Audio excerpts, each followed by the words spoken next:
Hello ស្ដីនេះតូឡូរបស់យើងឥឡូវនេះយើងដល់ម៉ោងដាក់ចំណីឲ្យគេហើយចាំចំណីគេញ៉ាំសិននេះមកណែមើលជាងក្រៅមើលលឿនដេកក្រោមក្រេចាក់គេតឡូនេះក្រៅមកណែ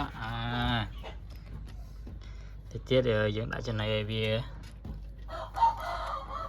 មួយនេះអត់ចូលចិត្តរញ៉េរញ៉ៃទេអាយុ3ឆ្នាំជាងហើយឃ្លានចំណៃហ៎ឃ្លានណាបាទលឺសលេងលៀងចានលៀងអីហ្នឹងបានចេញមកនេះធុងចំណៃរបស់គេ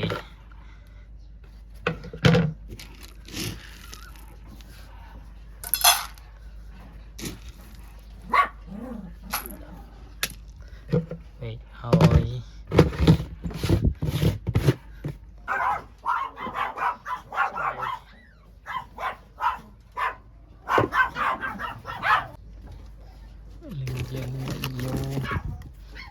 ហើយគ្រីម